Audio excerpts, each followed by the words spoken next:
semua. Luar biasa. Mohon maaf teman-teman ada kendala di awal tadi. Yang tidak lupa saya hormati juga ada Bapak Ketua saya dulu di Full DFK ini, Ahsarli, kemudian Ibu Bendahara saya dulu, Uhdara ini, dan rekan-rekan semua yang luar biasa hari Minggu ini menyempatkan untuk hadir di acara Bincang Ahad yang insya Allah diberkahi oleh Allah SWT. Baik teman-teman, seperti yang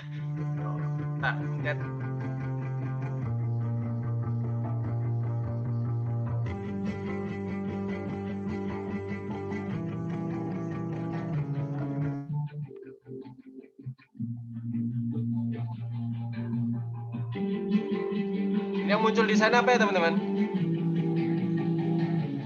Wajahnya apa?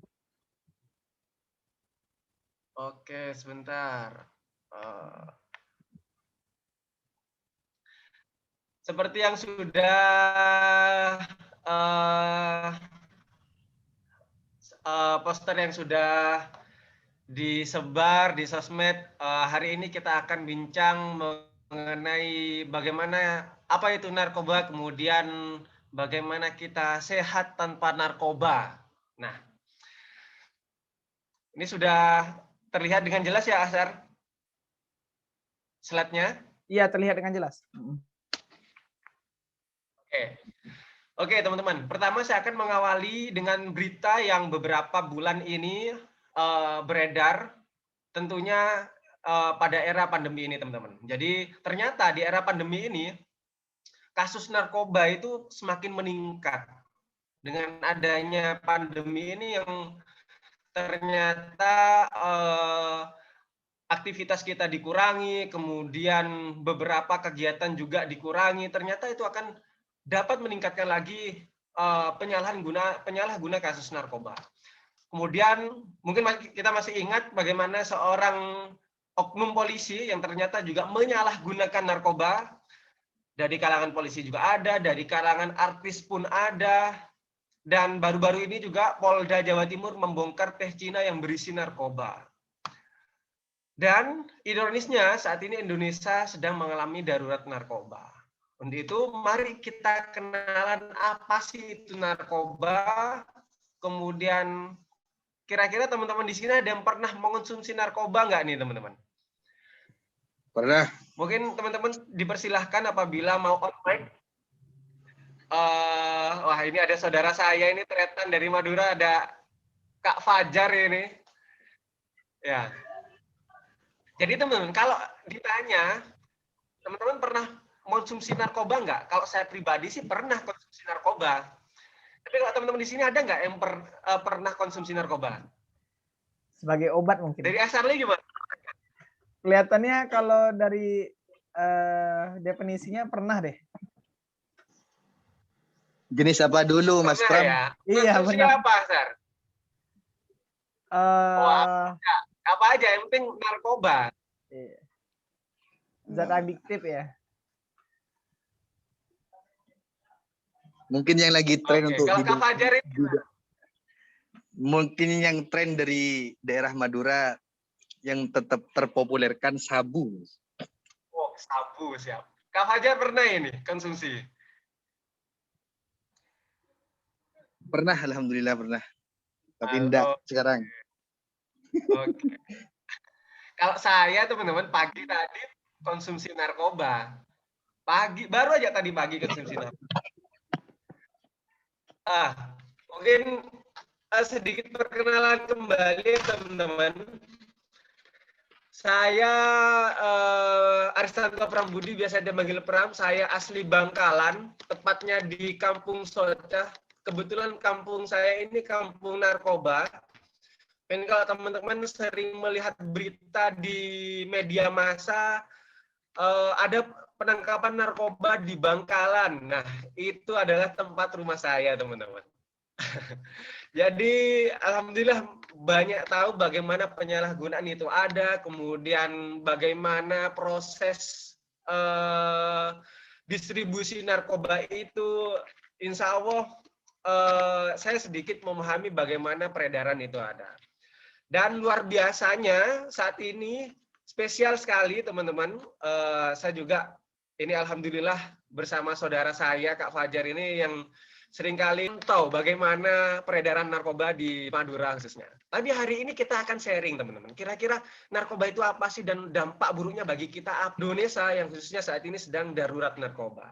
Oke, pertama kalau kita pahami dari katanya ya teman, narkoba itu singkatan teman-teman.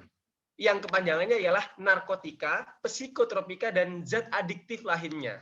Jadi nar itu narkotika, ko itu psikotropika, dan ba di akhirnya adalah bahan atau zat adiktif lainnya.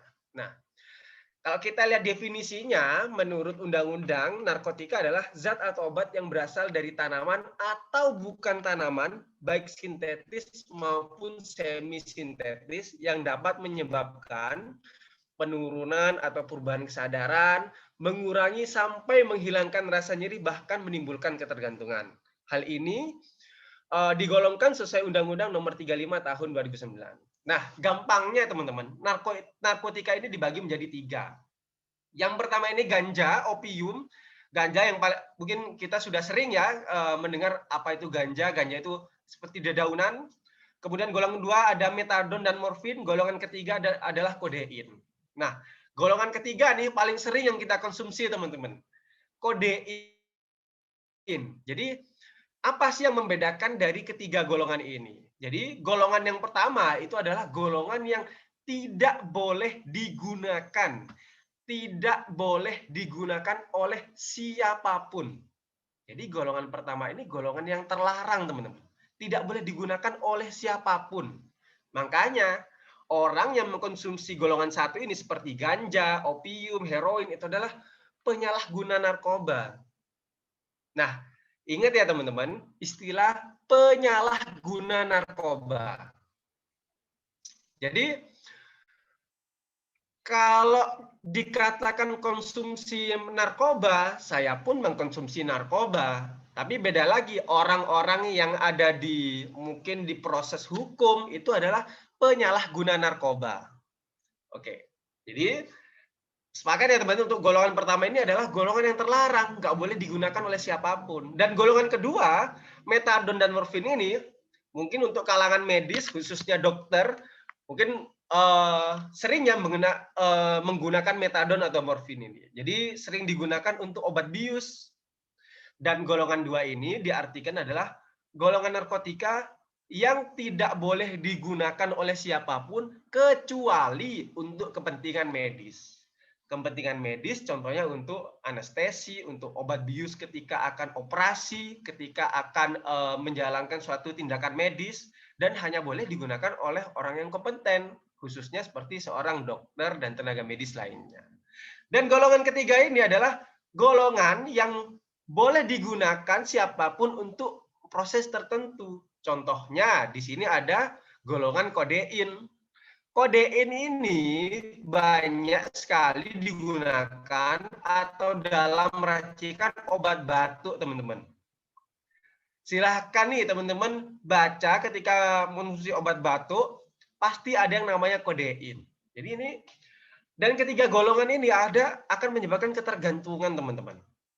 Entah itu ketergantungan jangka pendek maupun jangka panjang, bahkan jangka panjang pun akan sangat mempengaruhi ke kesehatan tubuh kita, teman-teman. Dan dari ketiga golongan ini sudah diatur oleh Undang-Undang Nomor 35, teman-teman. Jadi kalau mengkonsumsi segini gram ada hukumannya. Kalau konsumsi sekalipun golongan 3 yang boleh digunakan oleh siapapun, tetapi ada tersendiri, dia menyalahgunakan narkoba, dia akan ditangkap, teman-teman. Dia akan bisa diproses hukum seperti itu. Inilah ketiga golongan dari narkotika, teman-teman. Kemudian ini sekilas mengenai ganja. Jadi ini banyak sekali ditanam ya, teman-teman, dan disalahgunakan. Bahkan saat ini yang masih menjadi polemik bagaimana ternyata ganja itu katanya bisa untuk obat penyakit kanker dan lain sebagainya. Dan mungkin sedikit cerita teman-teman, ganja ini dulunya ada di daerah Aceh. Jadi dulu di daerah Aceh ini banyak digunakan untuk bumbu makanan, untuk penyedap rasa, dan hingga akhirnya karena kita proses ilmu yang terus mengalir, dan ternyata ganja ini membuat kita ketergantungan dan cukup sangat tidak baik untuk tubuh kita. Kemudian ada kokain berbentuk bubuk. Lalu selanjutnya adalah psikotropika. Jadi kurang lebih sama teman-teman antara narkotika dan psikotropika. Ada yang namanya sabu-sabu, ada yang namanya ekstasi, ada yang namanya amfetamin. Kalau di jalanan ada, mungkin di nama jalanan ya ada, mau beli LL, mau beli pil lele, mau beli pil Superman. Nah itu pil-pil kayak yang digambar ini teman-teman, itu adalah golongan dari psikotropika. Dampaknya pun sama seperti pada narkoba, membuat ketergantungan dan sebagainya. Nanti di akhir kita akan kulas bagaimana dampak untuk kesehatan. Ini contoh sabu-sabu, konsumsinya menggunakan bong seperti pada gambar ini teman-teman. Efeknya pun sangat banyak. Ini pil tablet atau sering disebutkan pil koplo, ya, seperti ini teman-teman. Dan yang terakhir adalah bahan adiktif. Bahan adiktif ini yang sering sekali kita konsumsi teman-teman. Ada yang namanya nikotin yang terkandung pada rokok, kemudian alkohol, minuman keras, kafein, kopi. Tadi pagi nih saya konsumsi teh teman-teman. Tadi pagi saya ngeteh dan di dalam teh itu terkandung namanya kafein. Kafein ini termasuk dalam golongan bahan adiktif dan termasuk narkoba teman-teman. Kemudian ada thinner, bensin, spiritus dan lain sebagainya. Nah, kita ulas pertama nih teman-teman mengenai rokok. Ternyata di dalam rokok itu, rokok yang sudah dipak, rokok yang sudah diperjualbelikan di kalangan masyarakat, itu banyak sekali mengandung zat-zat yang merugikan bagi tubuh kita, teman-teman. Ternyata dalam rokok itu terkandung yang namanya thinner, bensin, kemudian ada yang namanya nikotin, amonia, kemudian stearik acid, kadium, dan banyak sekali yang akan merusak tubuh kita secara perlahan-lahan namun dalam jangka panjang, teman-teman. Nah, ini juga yang sering banyak disalahgunakan dan viral di kalangan anak muda ya, teman-teman. Penggunaan vapor, rokok elektrik yang asapnya begitu luar biasa banyak dan begitu keren sekali ya kalau menggunakan ini. Tapi teman-teman, mari kita lihat dampaknya. Kira-kira nih, antara rokok filter atau rokok kretek dibandingkan dengan rokok elektrik, ternyata menurut penelitian lebih berbahaya rokok elektrik, teman-teman. Mengapa? Karena rokok elektrik ini kan menggunakan cairan tersebut. Cairan tersebut pun banyak sekali mengandung zat kimia. Analoginya teman-teman, kalau orang merokok, pasti bibirnya warna hitam. Bener nggak teman-teman? Pasti orang yang merokok bibirnya warna hitam. Kenapa kok bisa menghitam? Karena proses pembakaran. Karena proses pembakaran kemudian masuk ke dalam paru-paru kita. Di dalam paru-paru asapnya tadi itu terolah, kemudian terproses secara metabolisme dan secara kimiawi, kemudian dikeluarkan menjadi zat sisa. Sedangkan rokok elektrik dihirup, kemudian yang dihirup itu mengandung cairan kimia, dan cairan tersebut mengendap di paru-paru kita. Di sanalah, inilah yang dinamakan lebih berbahaya rokok elektrik daripada rokok kretek, teman-teman. Tidak hanya proses pembakaran, tetapi ada zat kimia yang tetap mengendap di dalam paru-paru kita.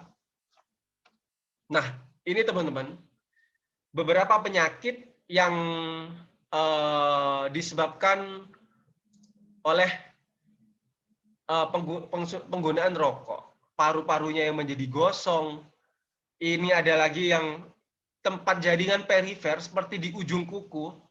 Seperti yang digambar di pojok kanan atas ini yang namanya hamburger disease, itu karena jaringan perifernya terdapat infak atau terdapat penyumbatan sehingga menjadi mati di ujung-ujung kukunya, bahkan menjadi seperti ini, teman-teman. Lebih bahayanya lagi antara rokok aktif dan perokok pasif, teman-teman. Di sini ada yang tahu nggak perokok aktif dan perokok pasif itu seperti apa, teman-teman? Mungkin dari Aksarli Kalau aktif yang atau teman-teman rokok yang langsung. Kalau pasif yang perokok apa itu, Asar? kalau yang aktif perokok langsung.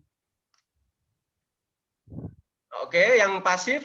Yang pasif itu yang nggak ngerokok tapi dapat asapnya. Yang nggak ngerokok tapi dapat asapnya. Oke. Lebih berbahaya mana, Asarli? Kalau dari studi yang pasif nih kelihatannya nih. Kenapa tuh kok pasif yang lebih berbahaya? Karena dia dapat zat sisanya kan. Dapat zat sisanya. Oke. Kita analogikan demikian ya teman-teman, luar biasa untuk Asarli ini.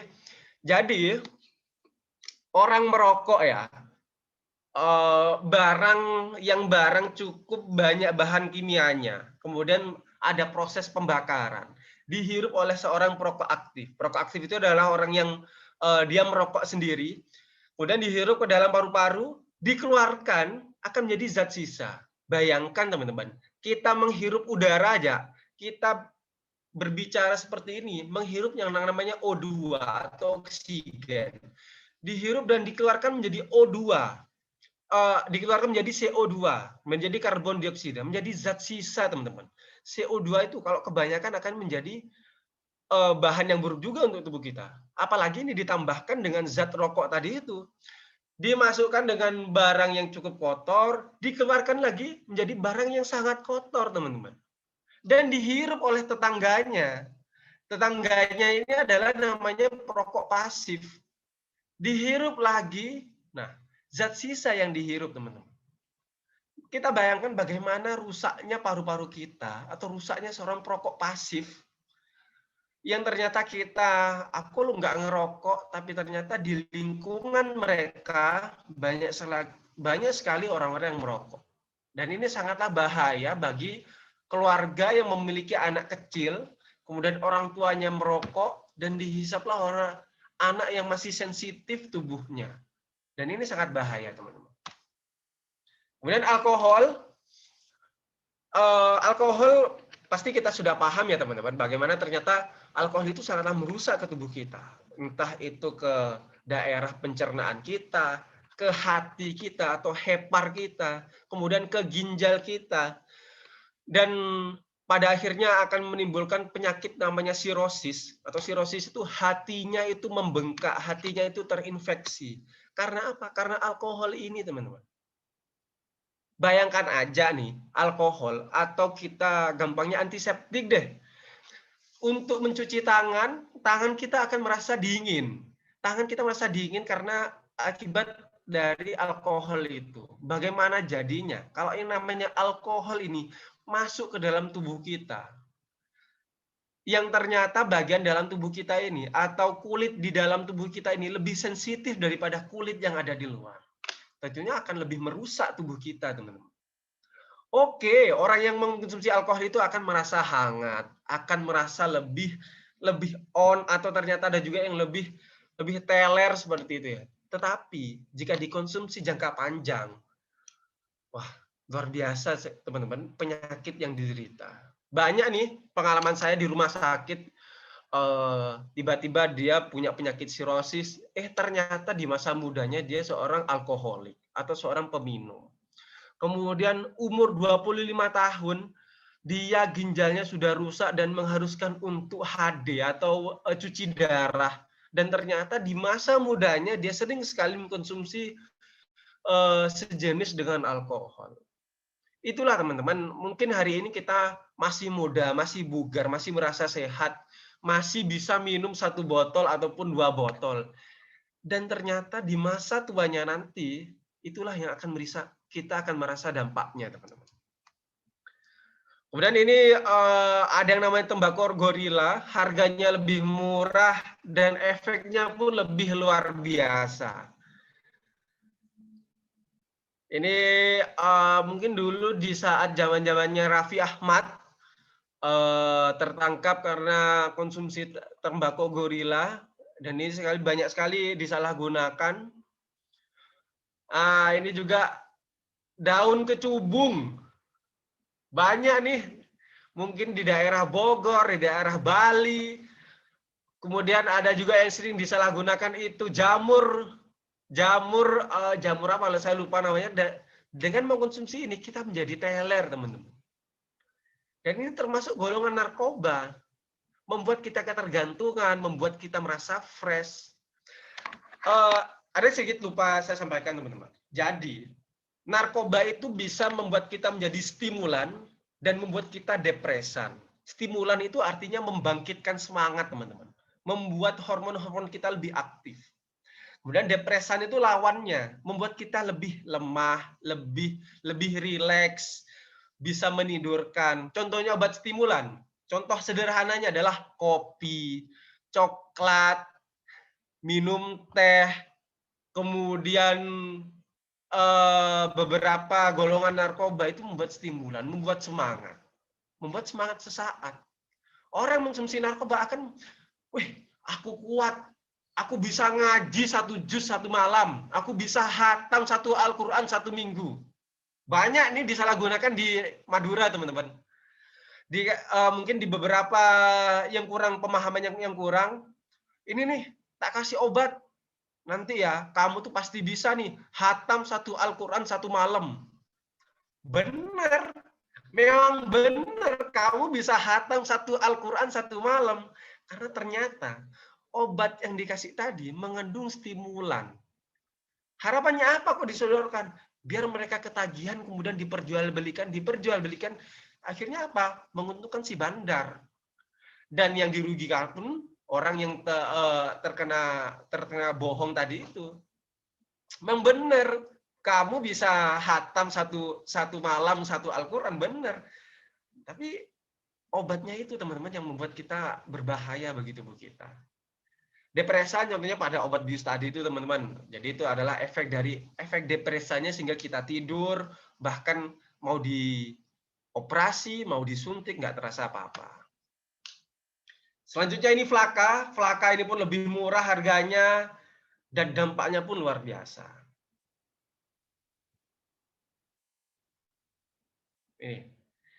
Ini video nyata, teman-teman. Ini adalah seseorang wanita yang mengkonsumsi Flaka. Flaka ini memiliki efek stimulan, efek lebih semangat. Setelah mengkonsumsi ini, ingin membenturkan kepalanya kemana-mana. Mari kita lihat video ini, teman-teman. Jadi ini seorang wanita juga kabarnya mengkonsumsi Flaka atau salah satu golongan dari narkoba. Kemudian ketika bereaksi, zat-zat yang ada dalam tadi bereaksi, dia akan merespon stimulan.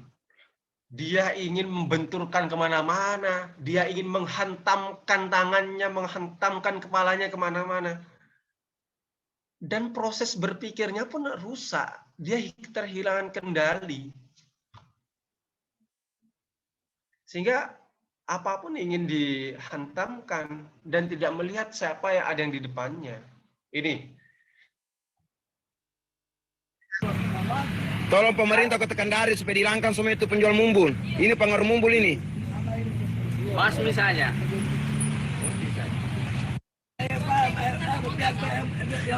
Pihak yang berwenang akan ambil.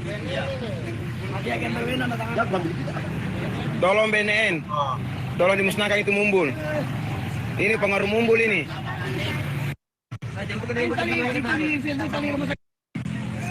Pengaruh mumbul ini. Oke, teman-teman. Kenapa sih orang yang mengkonsumsi narkoba itu kok bisa mendapatkan efek stimulan, depresan, bahkan kehilangan kendali? Karena ternyata obat, kita ngomongin obat ya, teman-teman. Obat, ketika kita meminum obat kemudian diproses ada yang nyampenya ke pembuluh darah, ada yang nyampenya ke saraf, sistem saraf pusat. Nah, si narkoba ini ngefeknya ke sistem saraf pusat, teman-teman. Sistem saraf pusat itu apa? Sistem saraf pusat itu gini, ketika kita lapar, ketika makanan dalam perut kita sudah habis, perut kita akan merespon ke otak, Pram, lapar, aku lapar. Sehingga kita ingin mengkonsumsi makanan. Orang yang konsumsi narkoba ini biasanya jarang merasa lapar. Kalaupun sudah lapar, dia akan bisa habis dua piring. Ini karena sistem saraf pusatnya yang dirusak, teman-teman. Ketika sistem saraf pusat ini sudah dirusak, sudah membuat kehilangan kendali, mana yang rasanya lapar, mana yang rasanya sakit, mana yang rasanya senang, mana yang rasanya sedih, itu akan sensitifnya akan berkurang. Oleh karena itu, kalau kita lihat video-video yang tadi, dia akan kehilangan kendali. Proses berpikirnya, proses siapa sih yang ada di depan mataku ini? Kira-kira kalau saya pegang ini tujuannya untuk apa ya? Dia kehilangan kendali. Sama nih, kayak kasus yang beberapa minggu lalu viral, seorang koboi kemudian menabrak seseorang, kemudian mengacungkan pistol. Sama seperti itu, teman-teman. Dia sudah kehilangan kendali akibat konsumsi alkohol. Yang emosinya lebih sensitif, kemudian yang apapun lebih sensitif, sehingga dia mudah sekali untuk marah, mudah sekali untuk mengacungkan pistolnya. Karena sistem sarafnya yang terkena, teman-teman. Inilah kenapa narkoba ini adalah sifatnya kontinu. Narkoba ini sifatnya berkelanjutan, membuat ketagihan, membuat kecanduan. Sehingga sama seperti kita jatuh cinta, teman-teman. Misal nih, kita jatuh cinta terhadap main Mobile Legends misalnya. Kok asik ya Mobile Legends ini ya. Ingin main lagi. Mau tidur, tak ngabar main lagi. Keesokannya mau mabar hingga berbulan-bulan karena ada memorable, karena ada memori yang merasa enak di otak kita, sehingga ya aku mau main, aku main. Sama seperti jatuh cinta kita terhadap lawan jenis. Ingin deh rasanya ketemu. Ingin ketemu, ketika nggak ketemu, maka akan timbul respon rasanya galau. Kalau dalam hubungan sakau, teman-teman, di narkoba ini ada istilah sakau. Jadi ini badan kita merasa sakit semua karena konsumsi, sehingga badan kita terasa sakit. Patofisiologinya sama seperti orang jatuh cinta. Kok si doi nggak ngechat aku ya? Kok balesnya lama ya? Kok dia nggak respon chatku ya? Galau, kita resah. Itulah efeknya ketika kita konsumsi narkoba kemudian berhenti. Sakit semua badannya.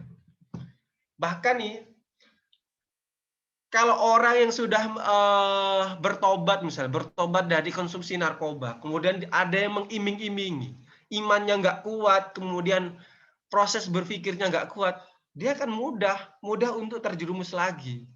Oleh karena itu, apa sih yang harus kita lakukan dari penyalahgunaan narkoba ini? Narkoba ini sifatnya kontinu. Kita tidak bisa menghabiskan, kita tidak bisa membersihkan penyalahgunaan narkoba di Indonesia ini. Dimanapun kita tidak bisa. Namun yang kita bisa ialah mengontrol. Mengontrol bagaimana peredaran ini tetap minimal, bagaimana diri ini bisa menahan untuk tidak mencoba, menahan untuk tidak menjauhi, menahan untuk menjauhi, menahan untuk nggak kepo terhadap narkoba, bahkan kalau mungkin yang sudah mengonsumsi narkoba menahan untuk tidak mengonsumsi lagi. Dan ini dampak-dampaknya, teman-teman, secara umum seperti yang saya jelaskan tadi, tentu banyak sekali, baik dampak fisik maupun dampak psikis, sistem saraf, jantung dan pembuluh darah, kulit, paru-paru, dan lain sebagainya. Dan modusnya pun sangat banyak. Nah, ternyata di pandemi ini semakin beredar luas, semakin meningkat penyalahgunaan narkoba ini, teman-teman. Ini sudah ada banyak peneliti yang meneliti hal ini, ternyata banyak sekali yang bisa digunakan, yang bisa dilakukan oleh para pengedar. Karena minimnya pengawasan, minimnya pengetahuan, minimnya iman ketika kita sudah nggak bersekolah lagi atau work from home atau belajar dari rumah, sehingga kita sulit untuk sosialisasi dan mendapatkan ilmu yang lebih secara offline seperti ini, atau apapun bisa secara daring, sehingga sangat memudahkan untuk mengiming-imingi siapapun. Dan ini salah satu beberapa contoh orang yang dulunya sehat kemudian menjadi pengguna. Nah, kemudian ini teman-teman. Kira-kira apa sih yang memicu seorang remaja itu menjadi pengguna narkoba? Tentu yang paling sering sekali yang saya dapatkan di lapangan. Jadi teman-teman seperti yang disampaikan di awal, alhamdulillah saya mendapatkan amanah menjadi dai khusus di Jawa Timur yang khususnya menangani gelandangan, kemudian pengemis, kemudian penyalahguna narkoba, kemudian orang-orang di jalanan seperti anak jalanan, pengamen, kemudian masalah kesejahteraan sosial dan lainnya. Ketika saya asesmen, ketika saya wawancara, kenapa sih kamu kok konsumsi narkoba? Ternyata orang tuanya, keluarganya broken home. Ternyata antara bapak dan ibu dengan anaknya kurang menjalin kehangatan dalam keluarga. Yang paling pertama adalah masalah keluarga, teman-teman. Selain masalah keluarga, bisa terdapat pula pengaruh teman sebaya, pengaruh ketika lingkungan di eksternal, lingkungan di luar rumah, kesehatan mental secara keseluruhan, dan riwayat candu dari keluarga. Ini teman-teman sangat sekali miris. Saya banyak sekali cerita, teman-teman. Mungkin kalau ada waktu saya mau sedikit cerita. Pertama, masalah keluarga. Real ini teman, real sekali saya temui di teman-teman di bawah. Ada seorang anak SMP itu kelas 8, dia seorang anak cowok. Kemudian suatu hari dia curhat ke saya, Mas, bapak ibuku tuh nggak perhatian ke aku. Nggak perhatian gimana? Iya Mas, kemarin ya saya tuh ulangan Mas, saya tuh awalnya ada tugas Mas, kemudian saya mau ke ibu saya. Bu, ini aku ada tugas, gimana ya ini? Walah lele, kamu itu kok ngerepotin ibu sih? Sana tuh loh, belajar sama kakaknya. Dia ditolak. Yang maksud hati, si anak ini ingin perhatian, ingin mendapat pengajaran dari ibunya, dia ditolak. Kemudian ke kakaknya, diminta ke kakaknya karena sibuk yang lain, ditolak juga. Pada akhirnya ketika ulangan, dia dapat nilai 40, teman-teman. Pada saat ulangan harian, dia mendapatkan nilai 40. Kemudian rapotan, kemudian minta tanda tangan. Kamu ini kok goblok banget sih, jadi anaknya ibu. Ulangan kok dapat 40 seperti ini. Dia dimarahin. Hingga pada akhirnya, karena dia tidak mendapatkan rasa nyaman, tidak mendapatkan perhatian yang lebih hangat, dia mencarilah kesenangan di luar. Kesenangan di luar, ketemu dengan teman sebayanya, ketemu yang ternyata dia adalah penyalahguna, akhirnya ikut-ikutan. Inilah teman-teman. Mari, mungkin kalau di sini ada yang sudah berkeluarga, ataupun proses menuju keluarga, mari kita sayangi benar-benar yang ada di rumah. Udahlah, kita pasti semua orang, masing-masing individu ini ingin diperhatikan, ingin mendapatkan kasih sayang, ingin mendapatkan rasa cinta, ingin mendapatkan keharmonisan. Tetapi ketika keharmonisan itu tidak didapat, pasti akan mencari hal yang menyenangkan lainnya. Hal yang menyenangkan lainnya apa? Salah satunya bisa terjerumus narkoba, bisa ke seks bebas, dan lain sebagainya. Riwayat candu di keluarga. Tadi saya cerita bahwa kampung saya ini kampung narkoba. Kampung saya ini sangat terstruktural, teman-teman. Ketika ada orang asing masuk ke dalam kampung saya, ini sekedar pengetahuan aja, teman-teman, bagaimana kita untuk menghindari. Ketika ada orang asing masuk ke kampung saya, di gang di depan itu sudah ada yang merhatikan, sudah ada satpamnya di depan gang saya itu. Jadi kita misalnya, orang asing nih, polisi nih mungkin. Pernah nih, satu kampung ini mematikan lampu semuanya. Karena sudah tahu, ini pasti ada polisi mau grebek nih. Dimatikan satu kampung itu. Sehingga akan menyulitkan proses pencarian penyalahguna narkoba itu. Bahkan ternyata, bapak ibunya adalah seorang pencandu, dan anaknya ini juga dicekokin narkoba. Dan anaknya ini disalahgunakan menjadi kurir, jadi pengantar. Kan selaras nih teman-teman. Seorang anak pastilah nggak dicurigai, pasti sangat sulit dicurigai. Masa sih anak kecil ini seorang kurir narkoba? Dan itulah bagaimana jahatnya, bagaimana kejamnya narkoba ini menghancurkan kehidupan bangsa kita, teman-teman. Kemudian ini kapan kita harus waspada? Tentu orang yang penyalahguna narkoba itu sangat sensitif ya, teman-teman.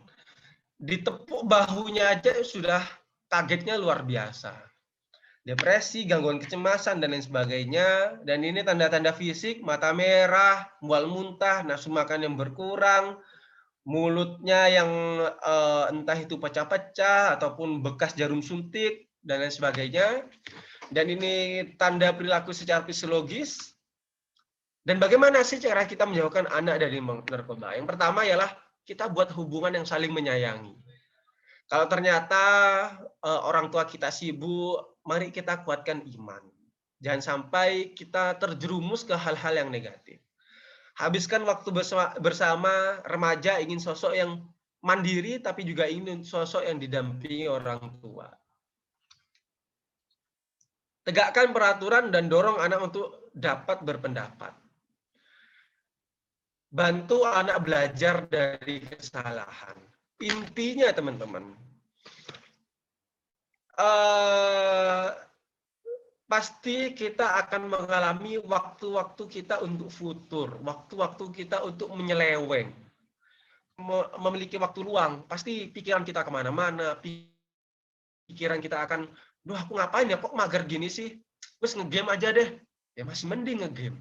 Kalau ternyata pikiran kita menyeleweng ke hal-hal yang negatif, kemudian bertemu dengan teman yang ternyata juga penyalahguna narkoba, pasti kita akan terjerumus. Mari kita kuatkan iman. Kuatkan iman, kuatkan apapun yang ada dalam diri kita. Kalau bukan diri kita yang menolong, siapa lagi? Bapak, ibu kita, teman sebaya kita tidak akan bisa menolong kalau bukan dari hati dan pikiran kita, teman-teman. Dan minggu depan kita akan menyambut Ramadan. Minggu depan kita sudah memasuki bulan Ramadan, dan inilah momen yang tepat, teman-teman. Momen di mana kita ingin mencari pekerjaan itu tinggal memilih, ingin mencari kebaikan juga tinggal memilih. Kamu mau aktif di masjid, kamu mau aktif di organisasi ini, kamu mau aktif ini dan itu, semuanya ada. Satu malam, satu hari, 24 jam kamu mencari pun ada. Kalau bukan dari hati, kalau bukan dari pikiran yang mengantarkan kita mau kemana, ya kita pun akan tersesat. Jadi kuncinya itu ada di hati dan pikiran kita. Bagaimana caranya? Berkumpul dengan teman yang baik, berkumpul dengan lingkungan yang sehat, berkumpul dengan wawasan yang bisa menambahkan wawasan untuk kita, dan lain sebagainya. Nah, kalau orang yang sudah berkeluarga nih, sudah sering sih kita menyiapkan sayang kepada anak kita. Jangan sampai teman-teman, jangan sampai ternyata anak yang kita idam-idamkan ternyata menyalahgunakan narkoba. Ini salah satu contoh penyelundupan narkoba yang ada yang dimasukkan ke dalam, mohon maaf, vaginanya, ada yang juga dimasukkan ke dalam, mohon maaf sekali teman-teman untuk mengelabui ini. Ini juga ini sebuah boneka ya teman-teman yang menyerupai anak, kemudian dimasukkan ke dalam tubuhnya, dan di dalam tubuh ini tersimpan sebuah narkoba. Inilah begitu biadabnya, begitu luar biasanya ini. Ini beberapa proses penyelundupannya. Oke. Terakhir teman-teman dari saya, mari teman-teman, kita sudah pasti tahu apa itu narkoba. Kita sudah pasti tahu bagaimana dampak dari narkoba. Tetapi yang paling penting, hati dan pikiran kita, teman-teman. Jangan kena narkoba aja. Dosa kecil, dosa besar, pasti itu kita sudah paham apa yang kita lakukan itu, dosa deh kita begini. Tetapi ketika hati dan pikiran kita nggak kuat, hati kita mudah digoyahkan, semuanya pun akan rusak. Mari teman-teman, untuk teman-teman yang mungkin sudah berkeluarga di sini, sayangi anak kita, sayangi keluarga kita. Jangan sampai anak kita atau keluarga kita disayangi oleh orang lain. Mari kita rencanakan masa depan kita, jangan sampai kita direncanakan oleh orang lain. Demikian teman-teman, mungkin ini tempat silaturahmi, saya juga aktif di beberapa sosmed, Instagram maupun YouTube. Silakan kita bisa silaturahmi lebih lanjut. Terima kasih. Saya kembalikan kepada Asarli. Wassalamualaikum warahmatullahi wabarakatuh. Waalaikumsalam warahmatullahi wabarakatuh. Matur sekelangkong. Apram. Matur sekelangkong. Oh. Siap. Ini kelihatan ya, bukan orang Maduranya ya. Oke, ini kita lanjut ke tanya jawab ya, Apram ya. Ini sudah ada satu penanya. Ini mungkin aku bacakan. Dok, terkait bungkus rokok di Indonesia kan ada gambar yang serem di bagian depannya. Tujuannya apa ya? Mekanisme penyampaian pesannya kayaknya tidak ngefek ya, karena tetap aja dibeli. Nah, kalau rokok bisa digantikan kira-kira dengan apa ya? Bisa nggak ya rokoknya diganti pakai campuran daun teh, bunga telang, dan lain-lain yang ada kandungan antioksidan dan senyawa aktif yang bagus, lalu campurannya dibungkus pakai kertas linting rokok. Nah, zaman SD saya dulu tahun 2000-an, banyak pedagang mainan yang jual pulpen yang tintanya itu harum. Kata orang tua itu narkoba harus hati-hati. Benar nggak sih itu narkoba? Oke. Nah, Oke, terima kasih Mbak Zulhijjah. Ya, kita ngomongin rokok ya. Memang luar biasa sekali iklan rokok itu beredar. Saya pribadi nih, sering sekali kalau di jalan, wih, bagus ya iklannya. Kemudian saya tulis, kemudian saya buat catatan kecil. Ketika materi seperti ini pun saya coba lontarkan juga. Dan itu memang sangat memotivasi kita, sangat menginspirasi kita. Coba teman-teman lihat, baik iklan di media massa, baik iklan di jalanan, mereka nggak ada sekali, ayo konsumsi rokok Marlboro misalnya. Nggak ada, tapi mereka dengan motivasi-motivasi. Karena secara psikologis, dengan kok keren ya, dia akan kepo. Kita teman-teman, kita ngomongin kepo, kita bahas sedikit kepo nih. Kenapa sih orang yang dari SMP, SMA, kemudian menuju perkuliahan itu ada yang namanya pubertas? Dan pubertas ini membuat kita kepo. Kenapa kok kita bisa kepo? Karena ada proses hormonal yang melonjak, hormonal yang berubah, sehingga kita kepo. Kita sama seperti itu, teman-teman. Wih, kepo nih. Tetapi ketika kepo itu tidak diarahkan ke hal yang baik, tentu akan menjadi hal yang buruk. Contohnya kepo terhadap narkoba, kemudian kita tidak kuat iman, maka kita akan terjerumus ke hal yang nggak baik. Kita akan mudah tergiur, kita akan mudah menyalahgunakan. Nah, apakah rokok ini bisa digantikan? Saya rasa sih belum ada penggantinya. Tetapi kenapa kok bisa rokok ini bisa membuat kita ketagihan? Karena memang enak, teman-teman. Jujur, saya pernah nih mencoba satu linting rokok. Saya coba batuk-batuk, kok nggak enak ya. Kemudian saya coba sharing dengan teman saya, apa sih enaknya aku loh nyoba batuk-batuk. Loh enak, Bram. Coba ya kamu ya, bangun tidur merokok. Wih, luar biasa enaknya, Bram. Habis makan kamu merokok, wih, enak. Ke badan ini seger. Kembali lagi, efek dari rokok ini adalah stimulan. Membuat dalam darah kita mengalir lebih cepat, membuat apa yang kita lakukan lebih jos seperti itu. Saya rasa belum ada ya teman-teman pengganti dari ininya, pengganti rokok apa itu saya rasa belum ada. Kemudian zaman SD saya dulu tahun 2000-an banyak pedagang mainan yang jual pulpen yang tintanya itu harum, Dok. Terus apakah narkoba jenis cair? Nah, narkoba sendiri banyak jenisnya, teman-teman. Ada yang padat, cair, bubuk, kemudian ada yang pengharum ruangan itu membuat ternyata ada kandungan narkobanya membuat kita nge-fly juga. Banyak sekali dan kita sulit untuk mengantisipasi, terutama orang tua ya. Bahkan banyak sekali makanan atau jajan yang ada di luar sana yang ternyata terkandung narkoba, itu banyak sekali, teman-teman. Info saja, teman-teman. Kepolisian atau BNN tiap satu semester itu 6 bulan sekalian, dan BPOM terutamanya 6 bulan sekalian itu memproses tambahan golongan narkoba bisa sampai 100-200. 6 bulan sekali itu 100-200 golongan narkoba yang baru. Bagaimana kita masyarakat awam untuk menanggulangi hal tersebut? Tentu sangat sulit.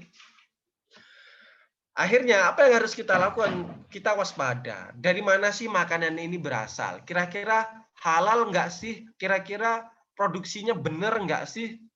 Apalagi sekarang nih teman-teman sudah sangatlah mudah. Ada yang namanya BPOM, via aplikasi ataupun via web ada nih.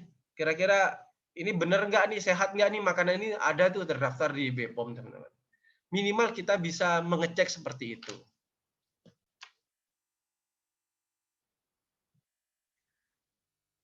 Kira-kira seperti itu. Mbak Rahmi mungkin ada tambahan atau pertanyaan lagi? Itu ada tambahannya tuh, Apram. Ada ODGJ ditanya tentang solusi orang sakau, katanya suruh macul di sawah saja. Biar keluar banyak keringat dan nggak usah capek-capek di rehab, habisnya habisin uang negara. Oke. Siap, Mbak Rahmi. Jadi info saja ya teman-teman. Obat yang ada di rumah sakit jiwa itu adalah obat narkoba, golongan narkoba semua teman-teman. Obatnya biasanya obat depresan untuk memberikan rasa rileks terhadap orang-orang yang gangguan jiwa. Nah, ini orang yang gangguan jiwa aja seperti ini, apalagi orang yang menyalahgunakan narkoba. Benar, tentu akan ngabisin uang negara, apalagi dia tidak produktif. Kemudian disuruh macul aja. Wah, itu ada hal yang seperti itu, tapi itu tidak tepat, teman-teman. Pengobatan untuk penyalah narkoba itu ada step-stepnya. Pertama, rehabilitasi medik, dan yang kedua ialah rehabilitasi sosial. Rehabilitasi medik itu apa? Rehabilitasi medik itu untuk pertama membersihkan. Jadi, misal nih, orang ini sudah biasa dengan dosis 10 misalnya. Mereka tetap dikonsumsi narkoba. Minggu ini dia mendapatkan narkoba 8, kemudian bulan depan dia mendapatkan dosis 6, kemudian bulan berikutnya dosis 3, hingga dia tahan dengan dosis yang minimal. Setelah dia tahan, kemudian ada suatu obat yang namanya untuk toksifikasi atau membersihkan zat-zat yang ada dalam tubuh.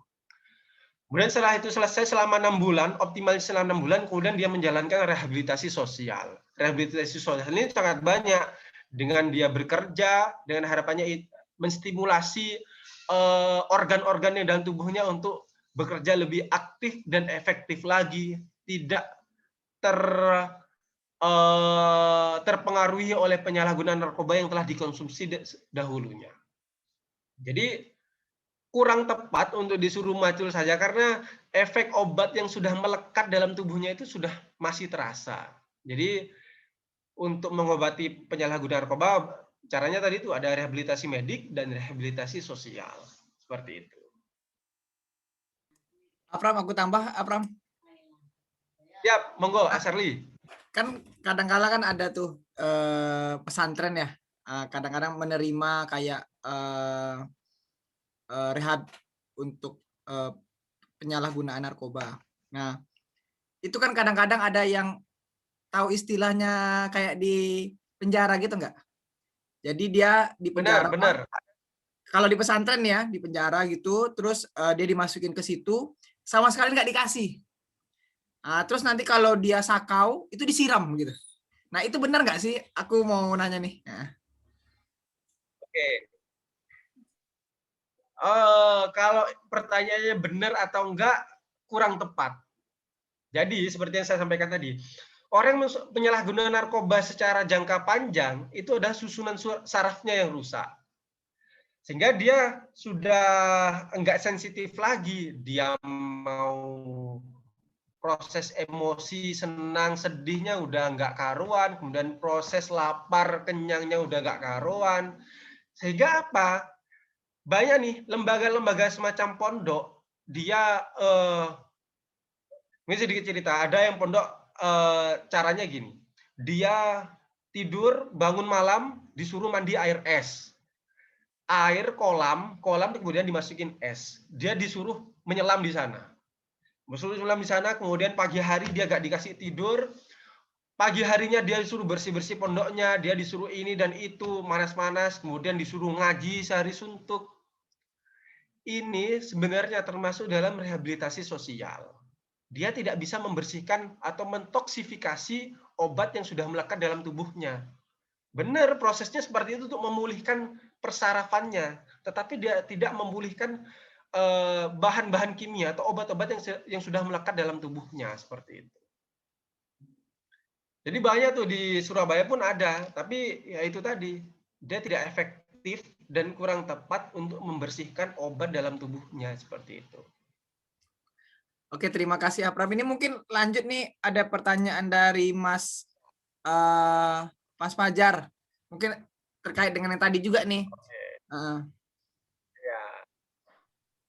Bagaimana cara mengembalikan saraf-saraf yang sudah tidak bisa membedakan mana lapar atau tidak? Ingin menormalkan kembali. Oke.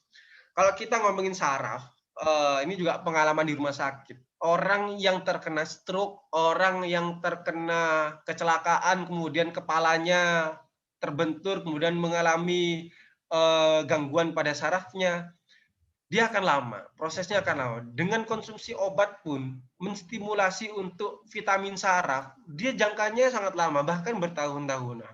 Apalagi nih, orang yang sudah menyalahgunakan narkoba, prosesnya sangat lama. Caranya bagaimana untuk menormalkan kembali? Yang pertama tentunya kita harus sabar.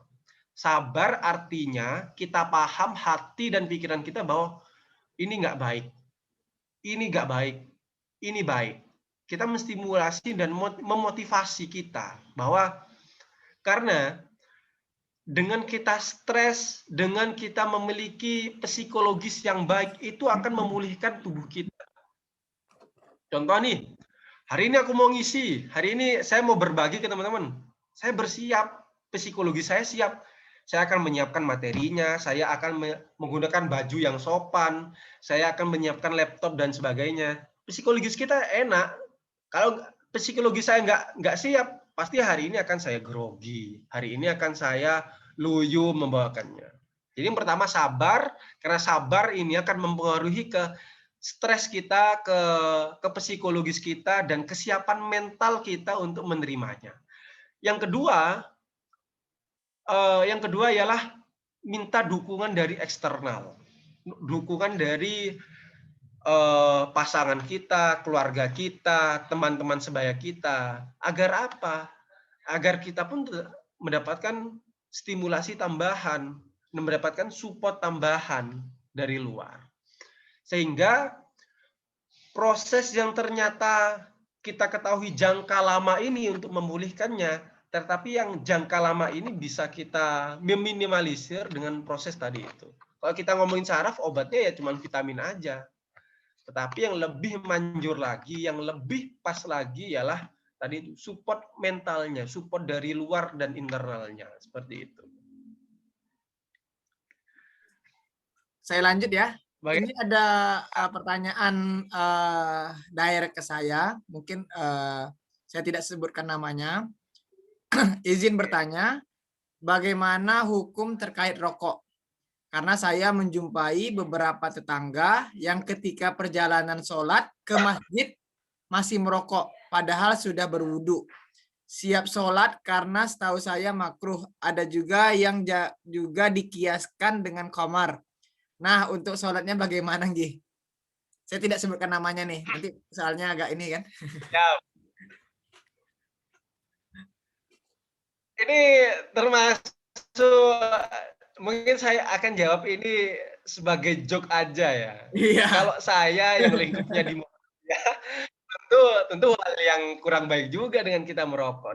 Karena dengan kita secara umum ya teman-teman, karena dengan kita merokok adalah hal yang sia-sia.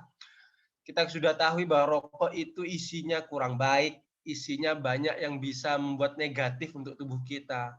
Tetap dikonsumsi, berarti kan menjerumuskan kita untuk ke hal yang tidak baik. Tentu itu akan menjadi suatu hukum yang menjadi kurang baik juga. Sehingga apapun yang berhubungan dengan rokok pun yang tidak baik. Tetapi kembali, kita mau menanggapi ini dengan imam yang mana? Seperti itu. Mau imam yang satu atau imam yang dua? Maksudnya imam yang di atas yang teman-teman.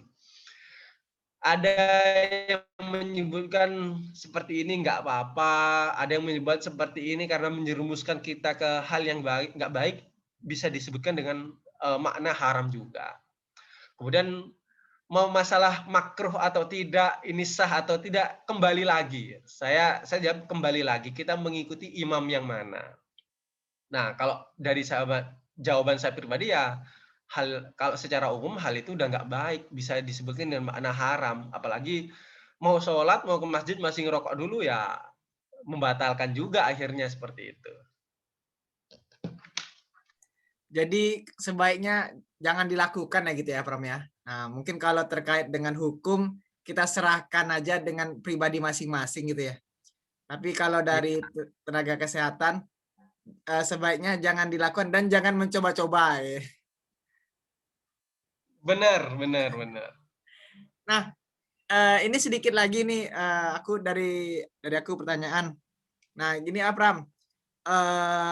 Kadang kan kita apa ya kayak itu kan kayak sinte kan tembakau gorila gitu kan. Nah, Ya. itu kan banyak tuh. Dan yang aku tanyakan ini sebenarnya kayak gini. Sekarang bagaimana tipsnya kalau yang sudah pernah memakai dan mungkin nanti mendengarkan ini itu mau berhenti? Biasanya kalau di jalanan itu kan kadang-kadang kan penggunaannya kan yang sinte atau pil-pil seperti itu. Ya.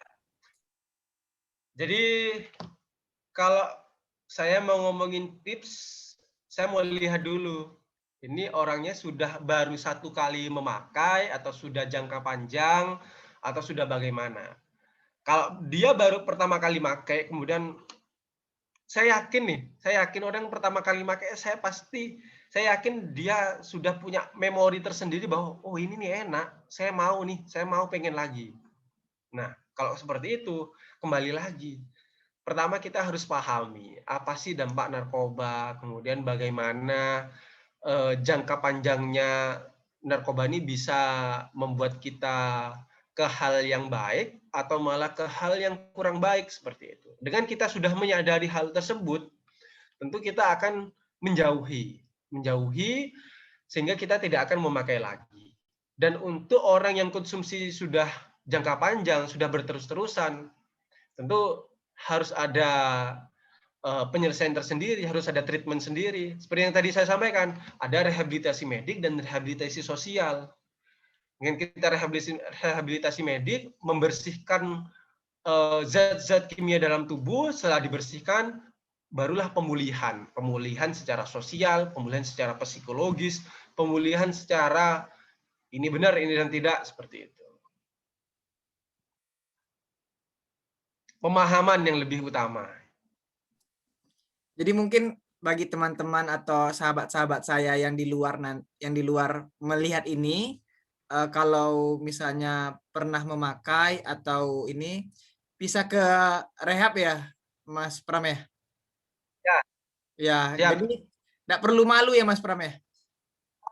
Ya, mungkin sedikit info juga ini, Kasar, mungkin teman-teman ada yang di daerah Jawa Timur, tadi juga disampaikan ada lembaga namanya Al-Furqan. Alhamdulillah Al-Furqan ini naungan dari lembaga dakwah khusus Muhammadiyah pimpinan wilayah Jawa Timur. Jadi ini sedikit cerita di teman-teman. Ya.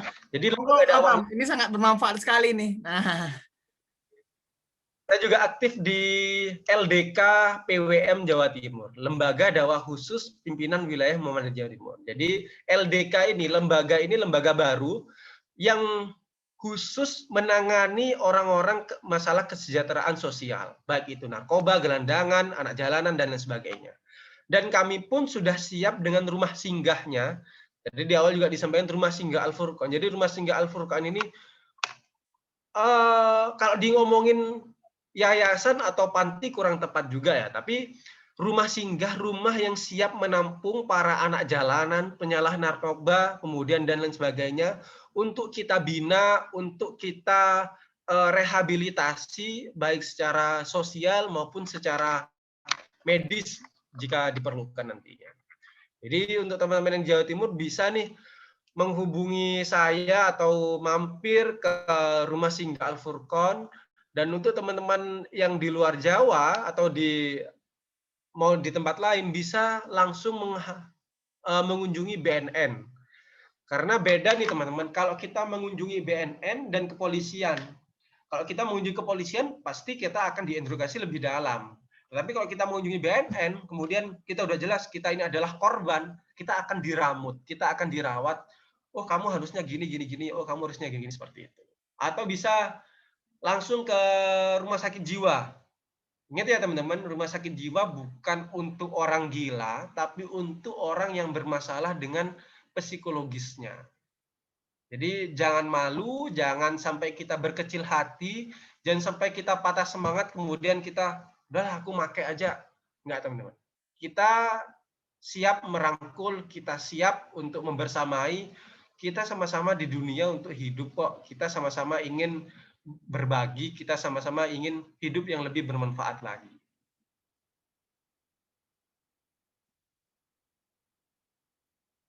Jadi untuk Masih sahabat, ya, untuk sahabat-sahabat di luar sana yang mungkin ini, jangan berkecil hati ya, jangan berkecil hati, jangan rendah diri, bahwa negara sudah ada fasilitasinya ya, sudah memfasilitasi di BNN.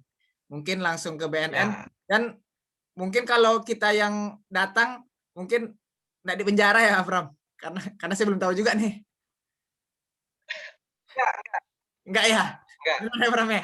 Takutnya kan nanti Enggak di proses. Enggak. Nanti datang beliau kan. Enggak ya? Ini banyak nih yang curhat gini juga. Iya benar, Afram. Wah, nanti saya ditangkap. Enggak, teman-teman. Takutnya nanti kan Ya, makanya malah kena tangkap. Sharing aja gitu. Enggak dijamin, saya jamin enggak akan. Oke, terima kasih. Jadi nanti sahabat-sahabat saya yang di luar itu jangan takut ya kalau udah mau ada niat untuk mau berhenti. Insya Allah negara memfasilitasi dan akan merehab teman-teman agar menjadi lebih baik lagi seperti itu. Ini juga ya. Misal nih tetangga kita ternyata ada yang menyalahguna, ada yang menjadi kurir. Kemudian saya pribadi menghubungi BNN, saya akan dijamin keselamatannya, kerahasiaannya, keselamatannya akan dijamin. Jadi teman-teman nggak usah sungkan, nggak usah khawatir atau takut apabila melaporkan, karena kerahasiaan, keselamatan teman-teman semua akan dijamin. Berarti privasinya dijamin ya, Mas? Ya, benar. Oke, ini ada pertanyaan lagi nih, Mas Pram. Ya, kesana anak dan remaja termasuk. Oke, ini mungkin Kak Uci Putri, mungkin kita bisa sharing-sharing lebih lanjut, boleh ya. banget. Beliau ini saya perkenalkan dulu sedikit, Mas Pram. Jadi beliau ini tuh teman angkatanku. Nah, sekarang udah menjadi dokter dan sekarang melanjutkan S2 di UGM. Nah, ya jadi nanti mungkin bisa kontak-kontakan sama Mbak Uci ini karena beliau fokusnya itu ke remaja, anak jalanan yang kecanduan zat-zat adiktif. Nah, seperti itu. Mungkin bisa kolaborasi lah. Boleh.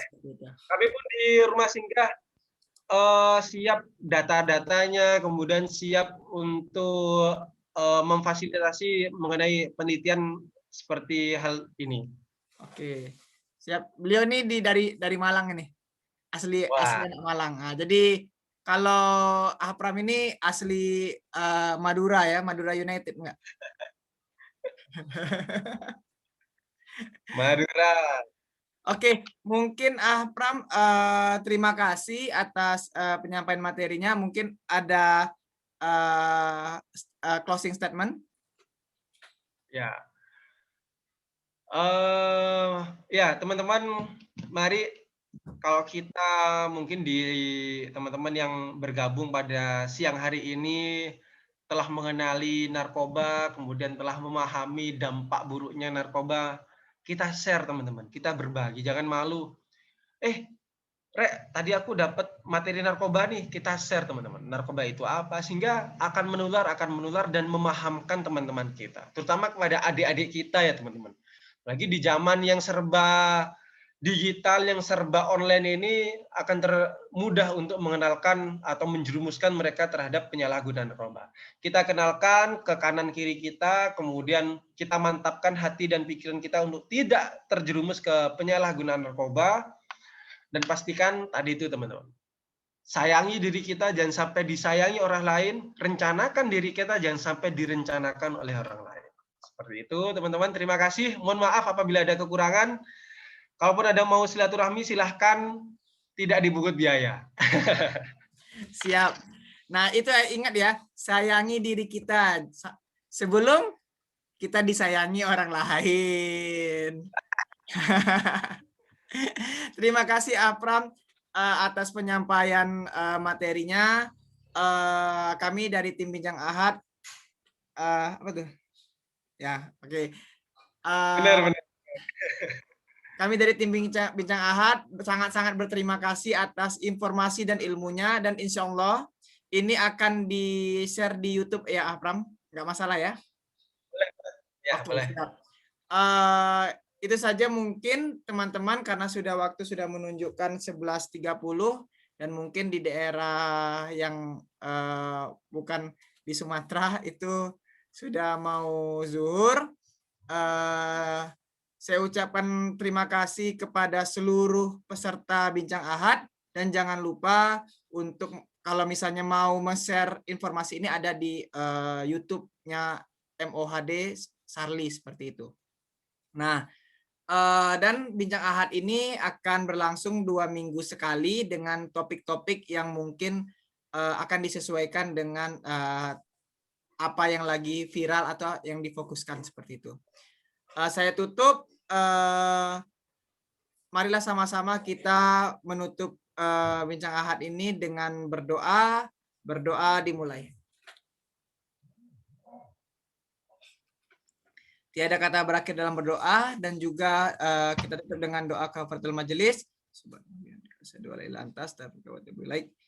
Terima kasih sekali lagi.